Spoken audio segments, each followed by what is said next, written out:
Buenas, bienvenidos a Prohibido Callarse en este su nuevo horario de las 7 de la noche. Espero que lo disfruten. María Elvira, como siempre, estará a las 8 y hoy estrena también programa a las 10 de la noche, que era nuestro horario regular.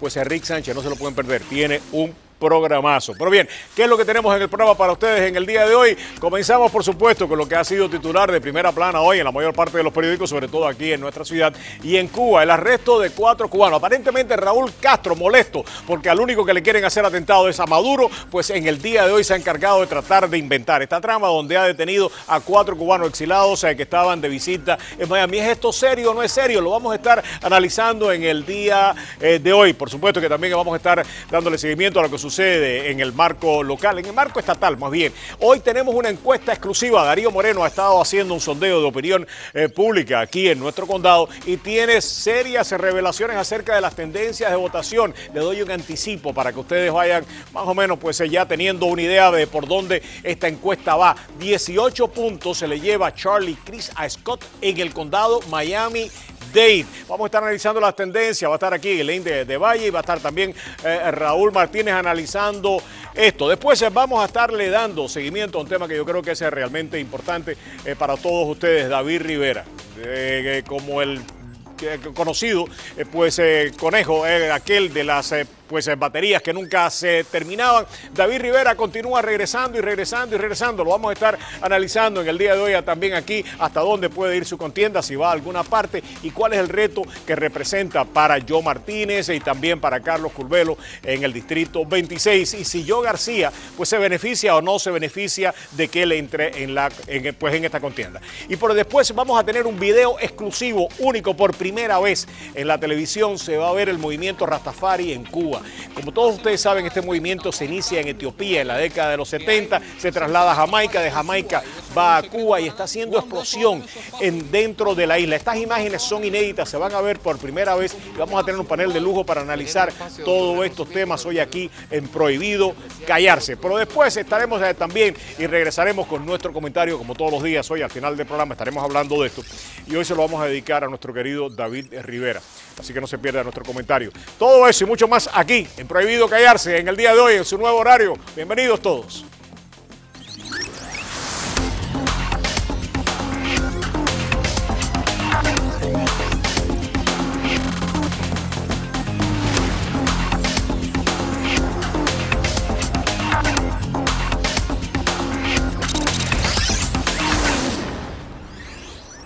Ok, ya estamos de vuelta aquí, mi querido Santiago Alpizar, abogado.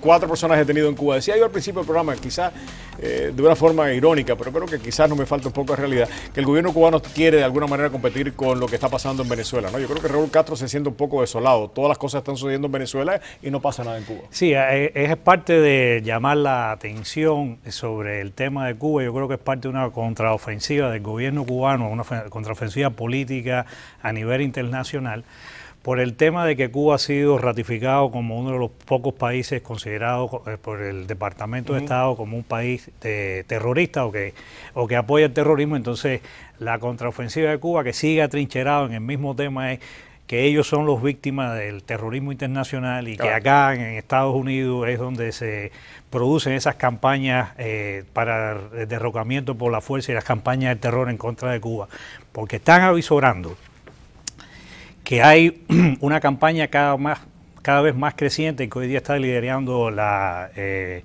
uno de los disidentes principales en Cuba, que es González Rodiles, por otra Cuba, tratando de promover el que Cuba ratifique los pactos de derechos humanos. Y eso porque el gobierno cubano es un lío.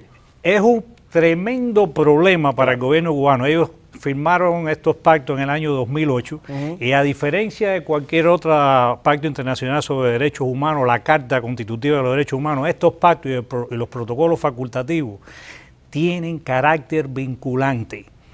Lo que obliga entonces a Cuba, si ratificase estos pactos, a cumplimentar o que la legislación de Cuba se haga en concordancia a estos pactos. Entonces se tenga que permitir la libertad de culto, la libertad de expresión sin cortapisa, la libertad de reunión sin cortapisa, hay que cambiar todos los delitos que existen en la legislación cubana, que son de carácter enteramente político. Que se están curando en salud. Se están curando en salud y están poniendo la piedra antes que caiga, la teja antes que caiga la ¿Qué le puede pasar a estos cubanos?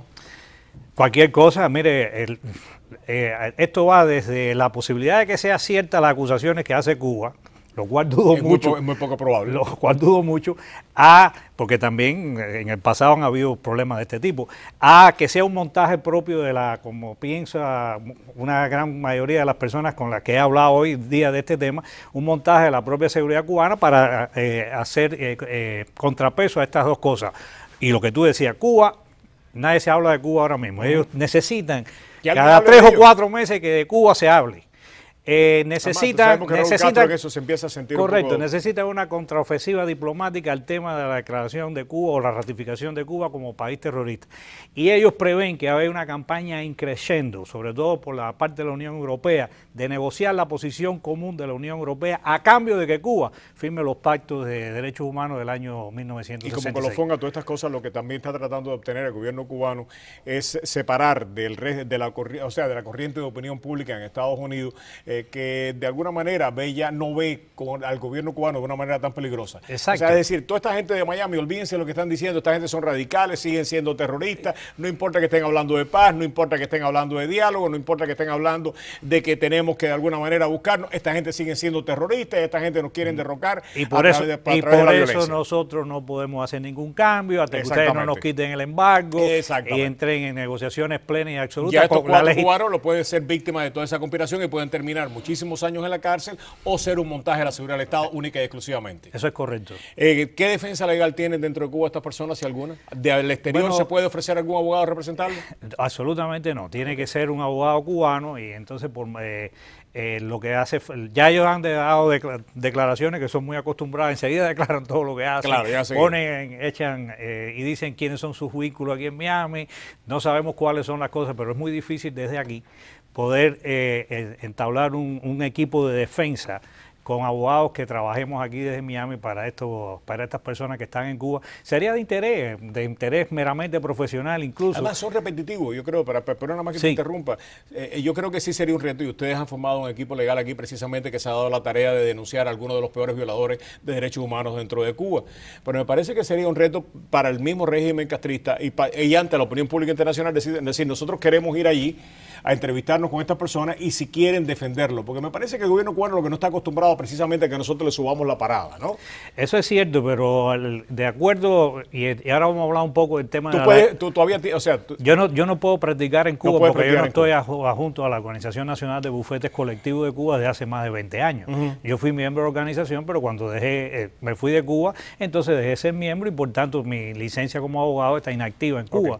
Yo no puedo practicar y no pueden practicar en Cuba a menos que participes o seas parte de la organización. Cuidado, que hay personas que son abogados de la Organización Nacional de Bufete Colectivo y le inventan cualquier historia para evitar que esa persona, como le ha pasado a una abogada cuyo nombre ahora se me escapa de la mente, a quien yo conocí aquí personalmente en Miami, que se dedicaba a la defensa de algunos disidentes y entonces ahora le han suspendido la licencia temporalmente, porque como ella se dedica a la defensa de los disidentes en Cuba, no puede participar específicamente en la defensa de Gorky Ayla. Qué cosa más grande. Y entonces, con eso te digo que va a ser muy poco probable que desde aquí podamos ayudar a un equipo de defensa que está interesado en conocer la verdad, porque de eso se trata, que en lo que están involucrados estas 4 personas, o si es todo un montaje de la seguridad de Estado, en este caso, para evitar todos estos problemas de los que estamos hablando acá. Yo creo que en los próximos días vamos a saber mucho más. Probablemente la familia empiece a hablar. Nosotros hemos estado tratando de conseguir a la familia en el día de hoy. Lamentablemente no hemos podido conseguir a ninguno de ellos. Y las personas involucradas, María Elvira va a tener uno más adelante en el programa de ella. Algunas de las personas, vamos a continuar, por supuesto, analizando este tema.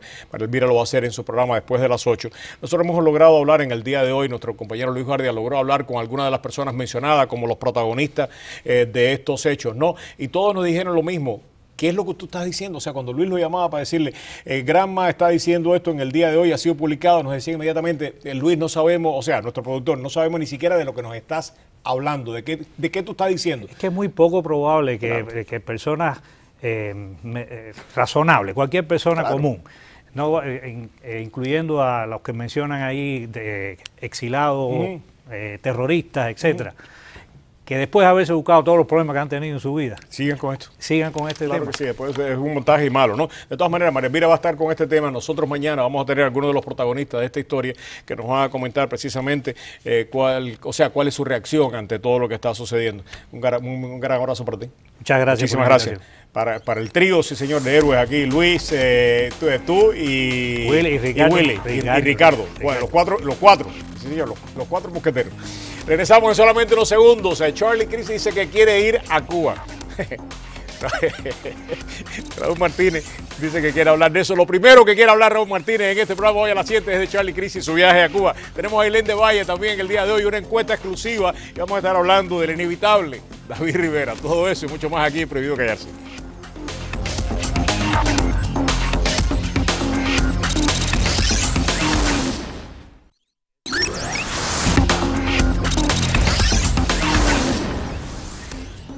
Aquí estamos de vuelta aquí en nuestro nuevo horario. Recuerden, María Elvira sigue a las 8. Rick estará hoy en un programazo a las 10 en punto de la noche. No se lo pierdan. Rick Sánchez, su primer programa hoy aquí en Mira TV. Pero bien, tenemos tal y como habíamos anunciado a Raúl Martínez, alcalde de Hialeah. Y tenemos también a Ailén de Valle. Ailén, gracias por acompañarnos. Gracias por tenerme. Politicalcortadito.com, lo mejor noticias políticas aquí en el condado de Miami. Permíteme empezar con Raúl. Oh, please. Porque Raúl cuando entró por la puerta me dijo, lo primero que yo quiero hablar en el día de hoy, lo primero, no me preguntes más nada, si me preguntas la hora te voy a hablar de Charlie Crist. Mi querido amigo, ¿por qué ese señor se quiere ir para Cuba ahora? Primeramente, gracias por la invitación a tu programa a las 7 de la noche. Siempre tú coordinas a buscar problemas y entonces que la esposa mía se ponga brava. Exacto. Tú estás igualito con los políticos. ¿Por qué? Porque tú estás diciendo que yo quería hablar de esto, porque yo quiero hablar de esta cuestión, eso el que tiene que hablar es Charlie Crist.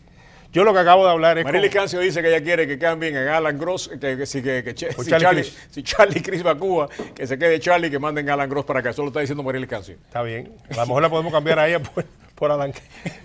Mira, esas son las cosas que nada más que en estos programas. Yo acabo de hablar con el jefe de campaña de él y dice, mira, Charlie Crist había dicho de que el embargo después de 50 años no funciona, eso no le va a dar más votos, no le va a dar menos votos. Entonces, lo que está diciendo ahora en seguimiento a esto es de que antes que él haga nada de embargo ni nada de eso, él tendría que visitar Cuba y ver qué es lo que está pasando. Es una bobería, Raúl. Total y absoluto. Pero una bobería. Pero tú crees que no va a ver la realidad de Cuba, como mucha gente que va a Cuba, le van a presentar nada más que lo que ellos quieren que él vea. Y es una ridiculez. Si él quiere saber la realidad de Cuba, que hable con muchos cubanos que están aquí, que tienen los familiares ahí, que no pueden vivir ahí sin que ellos le manden dinero y cosas de ñoque barato en Hialeah. Por Dios, eso se puede saber sin visitar a Cuba. Tú me preguntaste a mí y Ailén brincó porque yo me callo la boca, yo la dejo, si a ella le gusta hablar todo lo que diga. A ver, ¿qué tú crees? Es que tengo que brincar porque si no, no me dejan hablar. A ver, dime, ¿qué vas a hacer? Cuando ella termine de brincar. Termina. A ver, dime. Todo el mundo tiene derecho a hablar lo que le da la gana. Entonces, que él esté hablando de esto porque los periodistas le están preguntando y él está cayendo en la trampa para crearle problemas en el Dade County. Entonces, lo que yo digo es, si él no tiene la inteligencia suficiente o sea un político suficiente, que él ha sido un político más que graduado, pues está cayendo en un fallo que no debe de caer. Primeramente, ninguna de las personas que son de la extrema derecha va a votar ni por él ni por ningún demócrata. Entonces, ahí no va a ganar nada. Y aquellas personas que no van a votar por Rick Scott, que es la gran mayoría de las personas del condado de Miami-Dade, van a votar por Charlie Crist porque no tienen otro de eso. Entonces, ¿para qué hablar de ese tema cuando en la Florida el gobernador no va a llamar a la Guardia Nacional para que ataque a Cuba, ni que ponga un bloqueo, ni nada de eso? Esas son cosas internacionales. Pero está cayendo, desafortunadamente, en el rejuego que habemos siempre en esta comunidad para no hablar de los temas de esta comunidad y del estado de la Florida. Bueno, pues yo creo que sí. Eso es lo que está pasando. Yo estoy de acuerdo, pero ¿por qué cae en eso entonces? Si él es un político con experiencia, si es alguien que se está postulando para ser gobernador de este estado, ¿por qué no dice eso mismo? Esta es una cuestión para los congresistas, para las personas que están en oficinas federales, porque yo no tengo que ver nada con eso y hay otras cosas que son más importantes. Total y absoluto, y en eso yo estoy de acuerdo contigo, y en eso cuando hable con él por teléfono, le digo, ven acá, tú vas a ser gobernador de La Habana, tú vas a ser gobernador de Oriente, tú vas a ser gobernador de la Florida, hay que hablar de los temas, hay que hablar de la educación, hay que hablar de los impuestos, hay que hablar de las necesidades de las personas, hay que hablar de que hay que expandir el Medicaid. Esas son las cosas que hay que hablar, que es lo que la gente quiere hablar. Pero bueno, también como ya tú dijiste, él tiene perdido el voto cubano. No. Bueno, el voto cubano... Más de 65 años. Ok, entonces quizás con este abiertamiento a Cuba, lo que está tratando de hacer es apelar al voto cubano de menos de... No, pero no hace falta, es que no le hace falta. Mira, yo no he visto la encuesta esta porque son los números muy chiquiticos y no he visto. Pero las que yo he estado oyendo hasta ahora. Aquí hay una encuesta de Darío Moreno que la tenemos exclusivo en el día de hoy. Hay una gran diferencia entre los cubanos y los latinos. La gran mayoría de los jóvenes cubanos americanos o hispanos, la gran mayoría va a estar votando por Charlie Crist y va a estar votando en su mayoría demócrata. Lo que hay que motivarlo a salir. Y tú no lo motivas con estos temas. Totalmente de acuerdo. Para beneficio de nuestros televidentes, creo que tenemos ahí parte de la encuesta que Darío Moreno hizo en el día de hoy. Son 800 llamadas. Y hay una diferencia de 18% entre Charlie y Scott, ganando Charlie el condado. Es normal que cualquier demócrata gane el condado. Pero bien, para beneficio de nuestros televidentes, para poder realmente un demócrata ganar el estado, tiene que ganar el condado por no menos de 20 puntos. O sea, y eso tiene que ver precisamente porque los números en el centro y en el norte del estado van a favorecer a cualquier republicano, no importa que se llame Scott o Periquito Pérez, van a favorecer a un republicano, mientras que en el condado Miami-Dade cualquier demócrata tiene que terminar ganando. Para poder ganar este condado de una manera significativa, tiene que ganar más o menos entre el 45% del voto cubano-americano, alrededor del 65 al 70% del voto hispano, tiene que ganar el voto afroamericano de una manera contundente y el voto americano tiene que dividirlo más o menos. No, esta encuesta está dando de que el voto cubano-americano todavía está favoreciendo a los republicanos, que el voto hispano está de alguna manera favoreciendo a Charlie, pero menos de lo que uno supondría que lo está apoyando, y que sin embargo el voto anglo, blanco, está favoreciendo a Charlie mucho más de lo que yo mismo pensaba que pudiera estarlo apoyando. Pero no sé si ustedes vieron lo mismo que yo. Hay una cosa que tú hablas y tú dices del 20% en el Dade County. Eso era cierto hace muchos años atrás, muchas elecciones atrás. Hoy en día, como hace muchos años, el centro de la Florida es el que decide ya. Definitivamente tú tienes que salir de aquí, del condado, donde hay una plus de demócratas de 160,000 votantes, donde hay una gran cantidad de independientes que se inscriben, inclusive independientes. Es el segundo partido que hay hoy en día en el Dade County, el independiente, no el republicano.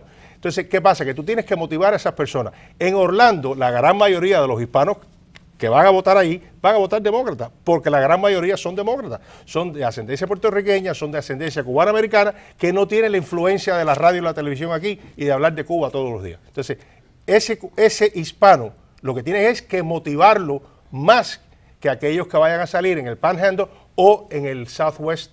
Pero de aquí tiene que salir con una ventaja de 200,000 votos si no lo ganan. No tanto, ya no tanto, depende de la votación que pueda haber fuera de aquí. Yo creo lo más interesante que ha salido de esta encuesta es que 25% de los latinos en Miami-Dade todavía no están decididos. Qué cosa más grande.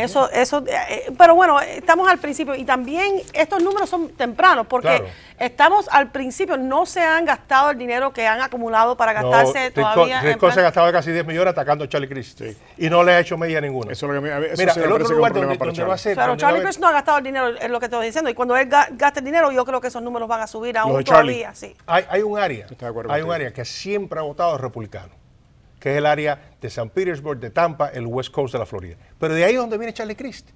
Él ha representado eso en el Senado de la Florida, él vivió hasta hace poco en esa área de allí. Entonces, si esa área es republicana vota 52-53% por Rick Scott y un 46-47% por Charlie Crist, se acabó la elección, ahí ganaron las elecciones. Yo creo que ambos tienen un reto, ¿no? Y los ataques van a ser virulentos, entre ambos.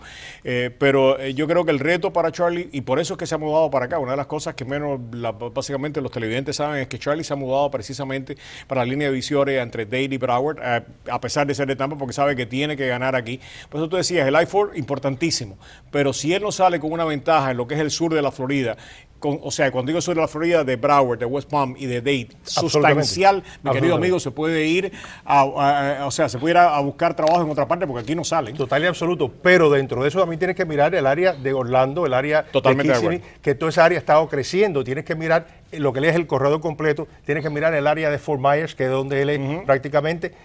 cómo van a votar por él o no van a votar por él. ¿Qué más tuviste en esta encuesta, Elaine? Bueno, lo que la encuesta no toma en cuestión, o no toma un factor que no veo si lo toma, es lo que yo he visto en las redes sociales y en la prensa, que muchos demócratas no consideran a Charlie Crist como un demócrata de verdad. Mira, estamos hablando de Charlie Crist como si él ya va a ganar, pero hasta el otro día la misma Netadeo dijo que no se sabía todavía si él va a ser el que gana. Y hay mucha gente que están apoyando a la ex senadora, Nan Rich, porque ella ha sido demócrata toda su vida.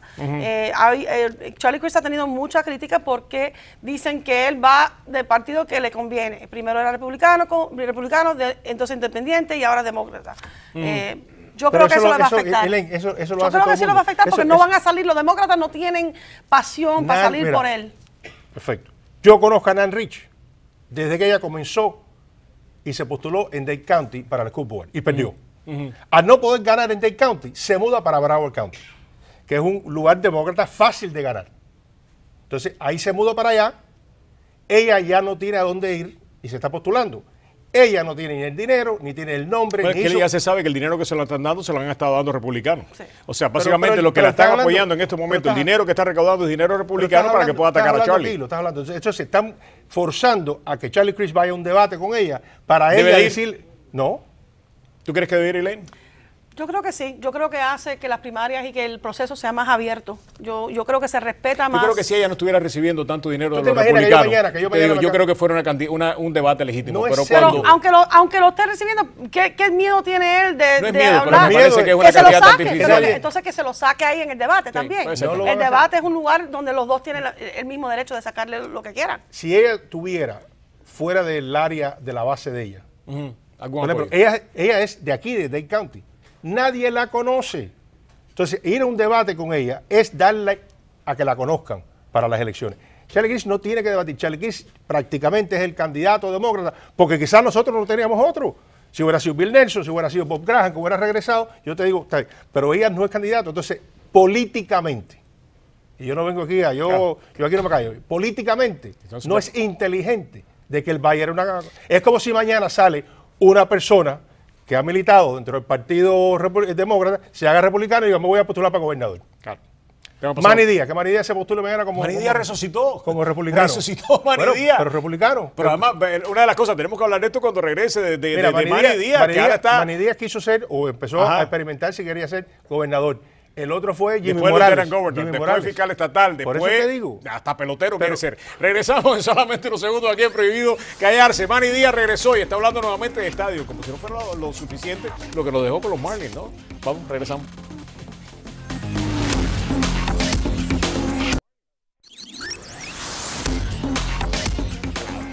Ok, regresamos acá. Para beneficio de nuestros televidentes, los que no estén al tanto. El exalcalde de Miami, además protagonista, pero protagonista en serio, del acuerdo que se llegó con los Marlins, que le dieron todo ese dinero, pues como dice Raúl, él había estado tratando de ver por dónde sacaba la cabeza y hasta ahora pues no se la habíamos visto por ninguna parte. Hoy sacó una carta en la cual básicamente le dice a Carlos II, o sea, nuestro alcalde del condado, que esa decisión o esa propuesta de poner el estadio de Beckham, porque va a ser el estadio de Beckham, al lado del estadio donde actualmente juega el Miami Heat es una barbaridad. Eso no se hace. Que el lugar que se debe de escoger es el lugar que está al lado del estadio de los Marlins. Como todos sabemos, la relación de Manny Díaz con los Marlins es antigua, ya se le acabo de señalar algunas de las cosas que básicamente los Marlins le tienen que agradecer a Manny Díaz y acaba de sacar la cabeza. ¿Qué te pareció a ti esto? Bueno, ¿tú habías sabido de Manny? Yo sabía que estaba vinculado con lo de los Marlins, pero no sabía que hoy salió la cabeza para defender el sitio. Ahora, lo que él quiere es que esté al lado de los Marlins. Al lado de los Marlins, claro, para beneficiar. Es un tercer sitio que también estaban hablando. Claro. Bueno, yo creo que, yo no sé, porque yo creo que él no dijo al lado de los Marlins. Él lo que dijo fue que no podíamos, vamos a ser serios. Él lo que dijo junto con otros comisionados que firmaron la carta, están diciendo es que no debiéramos de bloquear más la bahía. Y si crean el estadio rellenando esa área de ahí, ¿tú crees lo mismo? Yo creo lo mismo, yo creo que la bahía es lo que vende a Miami y cuando tú metes esos estadios allí, al único que le va a convenir es a los aviones cuando vienen y vean que hay un estadio ahí, le va a convenir a ellos cuando estén haciendo televisión para promoverse ellos mismos, no hace nada por nuestra comunidad. Hay que dejar ver el mar, los errores que se cometieron hace muchos años en Miami Beach, cuando empezaron a fabricar todos esos hoteles bloqueando de la 40 para arriba, bloquean el mar.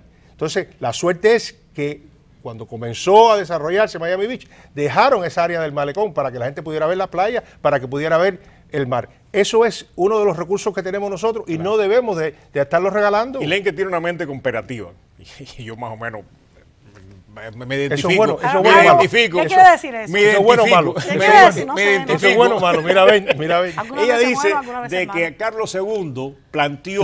Tú sabes que nunca ha habido sí. nada segundo que sirva.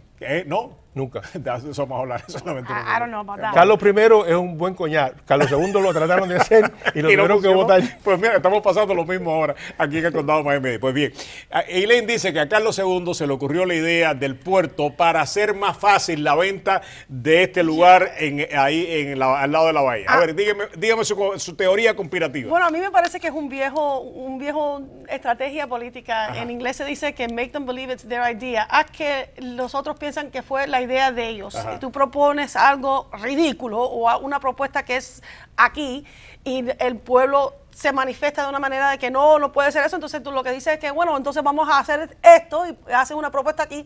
Pero en realidad siempre esa fue tu primera idea. Y es una manera de que tú puedas como que apaciguar cualquier oposición que haya. Ahora puedes decir, mira, yo estuve oyendo la oposición, yo estoy presentando otro sitio. Ahora van a tener un problema con ese sitio también. Yo no puedo presentar un sitio Me encantaría ver a David Rivera debatiendo con Elaine en conspiraciones. Me encantaría. Entonces tú estás diciendo que Carlos, cuando quiso subir los impuestos, fue lo que tiró, en realidad no lo quería subir.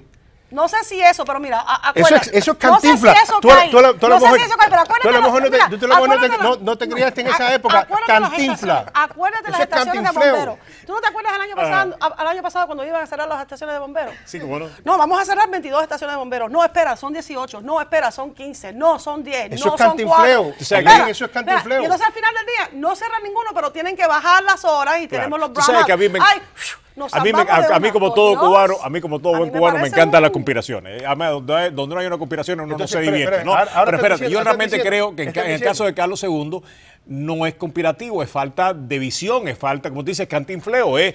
Digo esto porque me creo que tengo que hacerlo, porque me creo que soy muy hombre. Pero si no es conspiración, entonces lo que está haciendo está bien hecho. Porque tenía una propuesta y ahora lo que estás oyendo, que esa propuesta no va a ir. ¿Tantas veces? Pero es lo que estábamos diciendo hace 2 semanas, estábamos hablando. Yo sé, pero cada 5 minutos has metido la pata tanto. No, ahora van a llevar. Pero está haciendo lo que nosotros quisimos, que está considerando otros sitios, porque este sitio no era lo que muchas de las comunidades. Porque le salió el tiro por la culatra, porque no había hablado ni con la gente del puerto. Ni no había hablado con la gente del puerto. Ni siquiera había hablado con Tomás Regalado. No había hablado con nadie. Ese puerto es de la ciudad de Miami originalmente. Ellos se lo cedieron al condado, pero cualquier cambio que venga, que no sea para uso de puerto, regresa a la ciudad de Miami. Entonces, él está haciendo esto porque lo van a ver, él quiere sacar y meter un jonrón con la base llena y no lo puede dar porque es muy mal pelotero. Entonces, él viene y dice, traje a David Beckham. Todo el mundo ayer estaba Beckham en el juego. ¿Tú hiciste un selfie con David Beckham? No, que voy a hacer selfie con Pero es el único. ¿Tú no te has hecho un selfie con David? No me interesa David Beckham. Entonces, ahí es donde vienen los problemas. Yo quiero un selfie con Te retratas con David Beckham y mañana hace una barbaridad, entonces empieza a romper la fotografía. Mira todo lo que se ha retratado con ciertos individuos en esta comunidad y después se tiene que mandar a correr. Por favor. Que los traigan en un juicio, después te las ponen en un juicio. Es mejor no retratarse con nadie. Claro. Es mejor no retratarse con nadie, punto. María Elvira ayer reveló en el programa que ella se quería retratar con Clinton en la década de los 90. No creo que era el tipo de ella. No, pues ella reveló que sí. María Elvira dice muchas cosas que... Ayer te dijo que sí. Hablando de eso y hablando de los periodistas, ayer hiciste un programa extraordinario. Gracias. Extraordinario. Muy amable. Pero, de la misma forma que los políticos no dicen siempre la verdad y son hipócritas, también son los periodistas de esta comunidad y los comentaristas de esta comunidad y los que hacen televisión en esta comunidad y los dueños de emisoras de esta comunidad. Porque cuando llaman los anunciantes y le dicen, no puedo llevar más Elaine porque te voy a quitar los anuncios, Elaine desaparece del mapa. Cuando te llevan a una emisora de radio y empiezan a llamar, te vamos a quitar los anuncios, o empiezan a llamar a Ñoque Barato para que no pongan el anuncio, enseguida todo el mundo echa para atrás. Porque seguimos con la cobardía por la cual nos fuimos de Cuba. Nos fuimos de Cuba para no confrontar a Fidel Castro. Hablamos de la poca libertad de prensa en Venezuela, en Cuba y en Miami. Totalmente de acuerdo. Porque yo te puedo hablar a ti, o esta mañana yo estaba yendo a un programa de radio donde te llevan como comentarista por el bienestar de nuestra comunidad para hablar del estadio y de otras cosas, a Jorge Luis López, mi amigo y tu amigo. Pero todo el mundo sabe que él tiene una agenda, él es cabildero. Bueno, precisamente yo hablé con Jorge Luis de este tema hace un par de días. Me dijo, yo quiero ir al programa para hablar de este tema. Le dije, mira, con muchísimo gusto, pero te agradezco que no venga. Si alguien tiene que venir a este programa a hablar del tema del Miami Heat y hablar de estas cosas, el alcalde Jiménez, no eres tú. O sea, tú tienes un interés económico en que esto se apruebe, tú eres el cabildero de esta gente, yo te agradezco mucho de que tú te ofrezcas, pero si alguien tiene que defender esto, es el señor que nosotros elegimos, que ha escogido pues hacer todas estas propuestas sin darle explicación ni a los comisionados, ni al pueblo, ni a nadie. Y después de decir, por eso te decía anteriormente, después de decir, realmente ahora me di cuenta que lo que estaba diciendo no era lo que yo quería decir y déjame empezar a enmendar lo que estaba diciendo. Pero fíjate que el mismo domingo, el domingo antes de que él salió la carta diciendo que tenía otro sitio, él escribió un editorial en el periódico que decía que él sabía lo que estaba diciendo, que la oposición era muy prematura y que básicamente como no, y que era un solo grupo antes que se va a acabar el tiempo, sí, David Rivera que eran intereses en lo que estaban opuestos. Tropezó con el balón con el balón de Beckham tropezó. David Rivera, ¿qué va a pasar con David Rivera? David Rivera ¿gana o no gana su distrito? Mira, el distrito ese tiene muchos problemas y hay muchos candidatos. Carlos Curbelo se ha vendido como el líder, el hombre que va a llegar, pero si tú te pones a mirar el individuo que ha representado esa área dentro del Partido Republicano toda la vida es John Martínez. Al que conocen a John Martínez, no a Carlos Curbelo. Que eso mismo está diciendo Ilén antes de empezar el programa. Sí, John Martínez lo ha representado, pero de una forma no partisana, no partidista, no como republicano, sino como comisionado del condado. Pero tú mismo estabas diciendo antes del programa Rivera, que ahora esto es un lío tanto para Curbelo como para David Rivera. Muchas personas ven esta contienda ahora es una contienda entre David Rivera y John Martínez. Y yo creo, es mi opinión, que a Joe García le encantaría que gane David Rivera porque ya le ganó una vez, lo puede atacar más fácil y le va a hacer una campaña más fácil. Ya lo hizo una vez, puede hacer lo mismo que hizo una vez. Ya. Yo creo que si ya yo le gané a una persona y esa persona ha tenido problemas, yo quisiera que fuese esa persona. Pero yo creo que Joe García no tiene vela en este entierro. Joe García tiene que quitarse de la frente el sudor que podía haber tenido de que nadie se inscribió en el Partido Demócrata. Pero además de eso, mi querido amigo, Joe García le tiene que poner una vela a cada santo porque claro, ha salido David Rivera en estos momentos, en este lío, al que beneficia extraordinariamente a Joe García. Total y absoluto. Pero te puedo decir esto categóricamente. Sacó la lotería con David Rivera.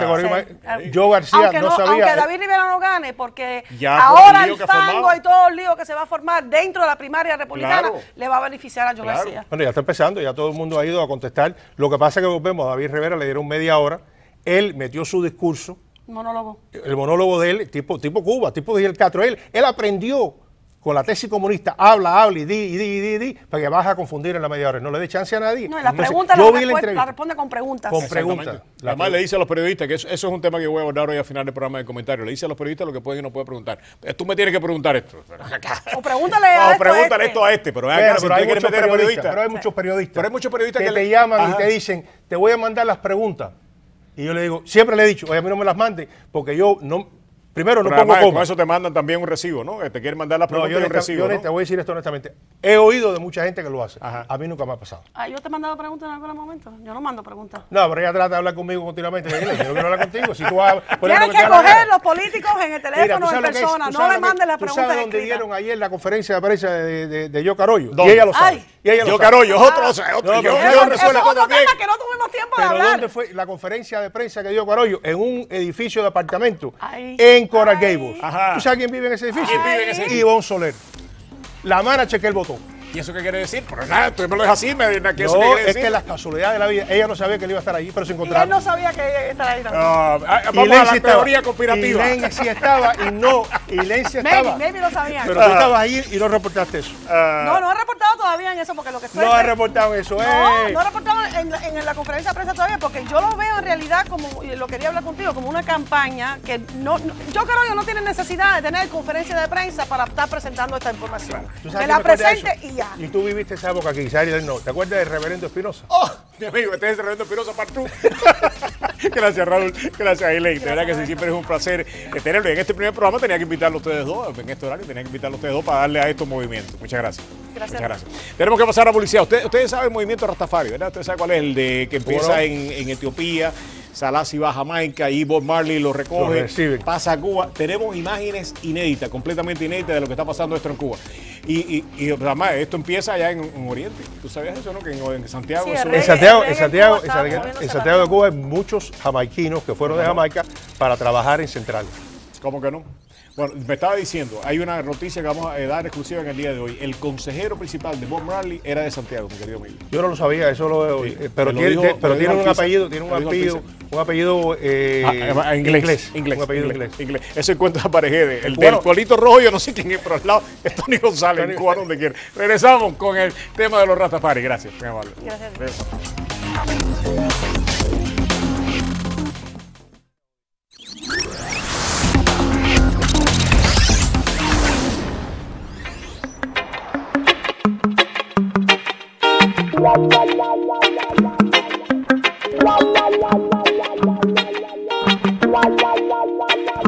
Hace más ya de 30 o 40 años que hay presencia rastafari aquí en Cuba y eso no es un secreto para nadie. ¿Cuándo eso va a tener su espacio aquí? Vamos a dar a conocer qué cosas son esos tipos con piedra en la cabeza, con drela en la cabeza, con casco, con saya. Es necesario realizar todo eso. Vamos a enseñarle a Cuba que esta parte de la Cuba que se puede observar aquí. Entonces, en toda esa historia ha ido evolucionando estudiantes en Semilla ahora mismo. Simplemente enseñamos eso, ¿entiendes? La historia negra, ¿entiendes? Sobre la cultura Rastafari, qué significa, qué cosa es. Es más que todos esos prototipos que hay por ahí, por la calle, todos esos arquetipos. Es más que un drelo, es más que una barba, es más que fumar marihuana. Todas esas cosas que el negro las ha adoptado para sí, se ven como cosas negativas.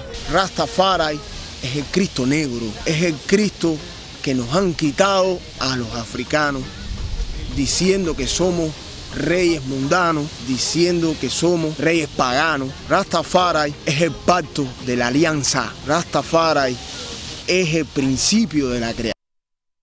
Interesante, ¿no? Usualmente uno lo que no conoce, pues lo rechaza.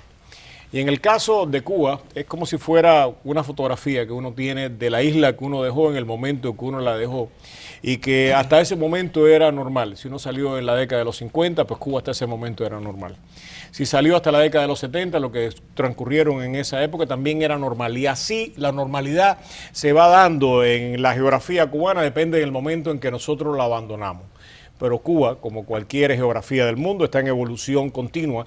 Y una de las grandes revoluciones que se están dando dentro del país en estos momentos, y hay muchos que la rechazan porque no la conocen, es precisamente en el movimiento cultural. Se está dando de muchas maneras, se está dando en el hip hop, se está dando en el arte, se está dando en la plástica y se está dando en estos movimientos también de reivindicaciones pues raciales en algunos casos y otras reivindicaciones políticas, sociales, de todo índole, ¿no?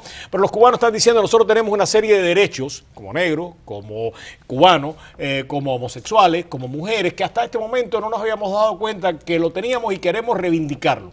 Y uno de estos movimientos bien serios que está dando dentro de Cuba y además con matices completamente, como ustedes acaban de dar, pues inéditos dentro del país, el movimiento Rastafari. Este movimiento se inicia en la década de los 70 en Etiopía, se traslada con la visita de Haile Selassie a Jamaica.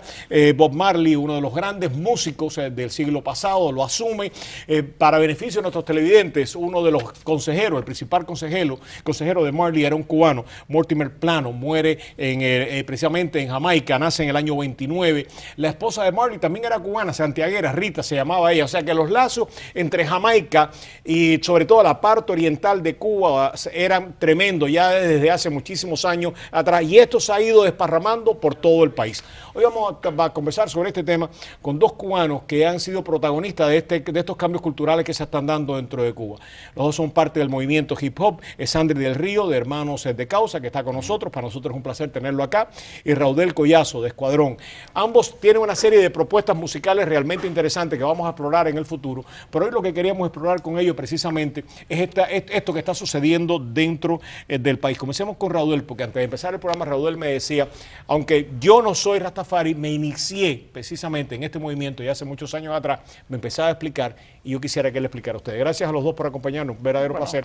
Cuéntanos qué es esto. Ok, bendiciones y gracias a ustedes por esta oportunidad de hablar de un tema tan interesante, tan profundo y tan desconocido para los cubanos, sobre todo dentro y fuera de la isla.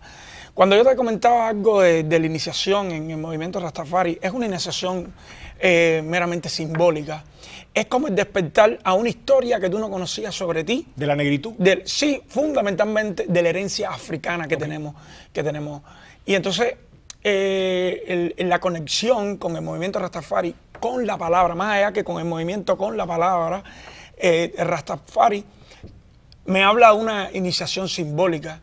O sea, de la muerte de un ser humano con un tipo de razonamiento, con un tipo de criterio, con un tipo de visión y percepción del mundo, al nacimiento de un ser con otro tipo de arista, con otro tipo de lectura del mundo, e incluso sobre su propia historia. Había algo muy interesante por ahí que dice, si no conoces tu historia, nunca sabrás quién eres. Exactamente. Y de alguna manera, esa iniciación a esa historia, que no nos enseñaron mucho en la escuela, porque la herencia africana no solamente era la esclavitud. Hay una historia mucho más importante, mucho más profunda, mucho más grande y trascendental sobre la historia del África, que en la escuela obviamente no te la dan. Claro, por lo menos en la escuela cubana no te la dan. La historia cubana no la recoge. No, y hablamos de movimientos, como usted decía, de reivindicación, hablamos de movimientos culturales, hablamos de movimientos religiosos, espirituales, que por muchos miles de años que existieron en África. De ahí sale Rastafari, el epicentro de Etiopía, la figura de su majestad imperial Haile Selassie. A mi criterio, que hay muchas discusiones en el mundo de la palabra Rasta, del movimiento y de la filosofía Rasta, de cómo asumirla así como una religión o como una filosofía de vida. Yo creo, Haile Selassie dijo algo muy importante sobre la diferencia que él establecía. Hablo de la figura de su majestad imperial Haile Selassie porque era el precursor del movimiento Rasta. Claro. Fue lo que le dio vida espiritual o religiosa al movimiento Rasta. Y lo trae a América, ¿no? ¿Cuánta penetración hay en esto? ¿Cuánta conciencia hay de estos problemas dentro de Cuba? Porque una de las cosas que la revolución había vendido, el problema racial está total y completamente superado en Cuba. Bueno, el negro pues ya no tiene por qué considerarse otra cosa que no sea cubano, y nosotros vamos a reivindicar todos sus derechos. Sin embargo, en este momento hay un serio problema racial dentro de Cuba. Rectifícame si estoy equivocado. No, estás en toda la razón. Hay un serio problema racial, y me parece que lo que lo vuelve más serio aún es que el problema no se acaba de identificar. O sea, existe, pero es como si no existiera. Hay un silencio acusador con respecto al tema. Pero nada más que te interrumpa, en la década de los 70 precisamente hubo una serie de intelectuales negros que empezaron a hablar de este tema y fueron tremendamente perseguidos. Por supuesto. Muchos terminaron en la cárcel, muchos terminaron en el ostracismo, muchos terminaron en el exilio, destruidos, porque Fidel Castro no quería que se hablara, que un negro hablara de esos problemas dentro de Cuba. Por supuesto, porque hay muchas... ¿Y ustedes están conscientes de eso? Yo estoy consciente de eso, Raudel también. Hay muchas personas conscientes en Cuba de eso. Había un despertar con respecto a esto. Se está buscando más información cada vez más. Creo que una de las cosas que ayudó a destapar la conciencia del negro en Cuba fue la que salió a la luz pública lo que pasó con el Partido Independiente Color, que creo que la que inició eso fue Aline Hell, que es una periodista suiza o académica, algo así, que sacó un libro que se llama Lo que nos corresponde, que fue lo que echó a andar toda esa maquinaria de conocimiento alrededor de esa parte de la historia de Cuba que tenían tapado durante muchos años y durante mucho tiempo. Y que a su vez se ve reflejado también en el impacto social que tiene la cultura Rastafari en Cuba con respecto a las discriminaciones que sufre a diario con la policía, con las mismas personas en la calle que se ríen y no entienden. Cuba acá hace un alarde de justeza cultural y de sabiduría cultural. Me parece que es injusto a veces la forma en que la población por desconocimiento se manifiesta hacia la cultura Rastafari. Nosotros rechazamos todo lo que no conocemos, ¿no? Lo primero que el ser humano hace es rechazar lo que no conoce. Al principio el movimiento Rastafari básicamente era, o sea, ver cómo que el negro podía regresar a África, ¿no? Pero ya se ha ido mucho más allá de eso. Es la identificación del negro con su propia historia. Es decir, espérate un momentico. Además de la esclavitud, como tú acabas de decir, nosotros tenemos una historia de la cual tenemos que sentirnos orgullosos, ¿no? Dentro del movimiento Rastafari hay diferentes pautas, hay diferentes posiciones, si podemos llamarlas ideológicas, espirituales o religiosas, de cómo interpretar definitivamente. Pero una de las manifestaciones, o sea, el regresar a África. Exacto. El retorno a África es un discurso que Marcus Garvey, el doctor Marcus Garvey, fue el primero que habló sobre el retorno a África. Y eso fue algo que marcó el discurso, la actitud del movimiento muy, muy fundamental, el retorno al África de los descendientes de África, no solamente rastas, sino de todos los descendientes. Después regresar al programa, ¿verdad? Sí, definitivamente. Vamos a continuar porque me parece que esto es una conversación que requiere de mucho más tiempo. Le prometemos a nuestros televidentes hacer un especial de esto. Vamos a tratar de hacerlo el lunes que viene, para que desde ahora vayan poniendo las baterías. Y muchísimas gracias, un verdadero placer y honor tenerlo acá en el programa. Muchísimas gracias a Sandra del Río y Raúl Collazo en este tema imprescindible. Vamos a publicidad y cuando regresemos nuestro comentario sobre nuestro queridísimo amigo David Rivera. Recuerden, a las 8 María Elvira, a las 10 Rick Sánchez y yo en este nuevo horario de 7 a 8.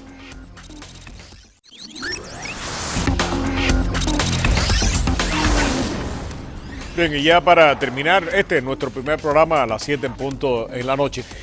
Un comentario. El retorno del ex congresista David Rivera a la vida política me hizo recordar la famosa entrevista donde Richard Nixon, respondiendo a una pregunta del entrevistador, respondió diciendo, I'm not a crook. O sea, no soy un delincuente.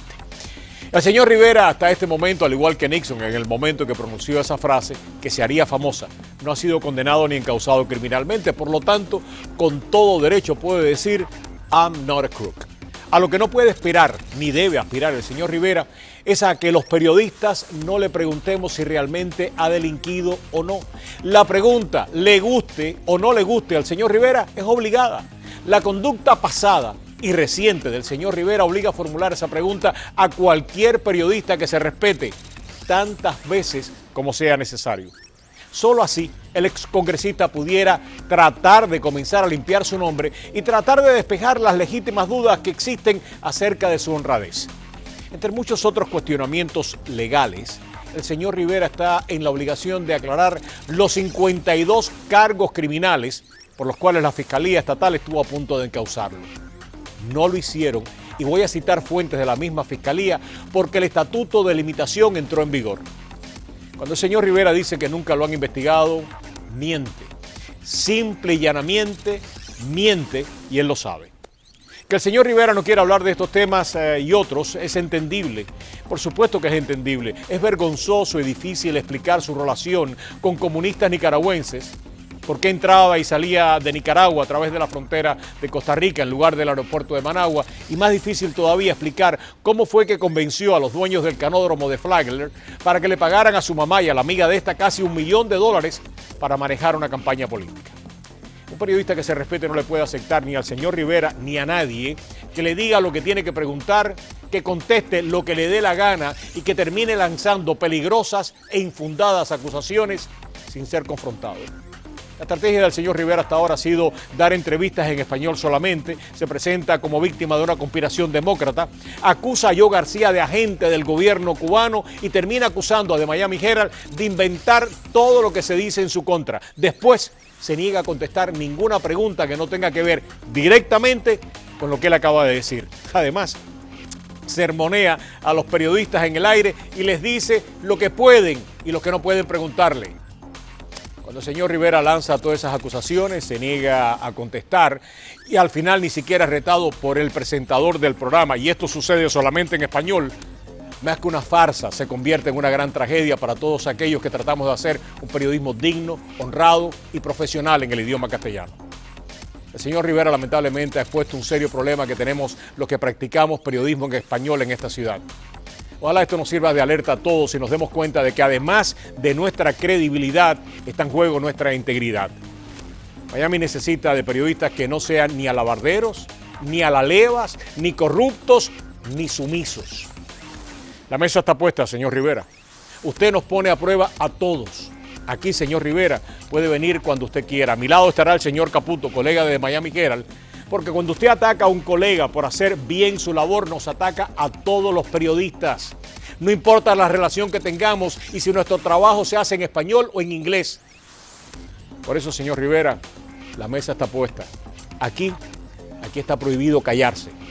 A que le venga el sayo, que se lo ponga. De lo contrario, que se quede como ahora están muchos, desnudos, ante los ojos de un público que cada día es más crítico y más exigente. Hasta aquí, prohibido callarse. Ahora, en solamente unos segundos, María Elvira, no se la pierda, tiene un tremendísimo programa en el día de hoy. Nosotros regresamos mañana a la misma hora, a las 7 en punto. María Julia, nos fuimos.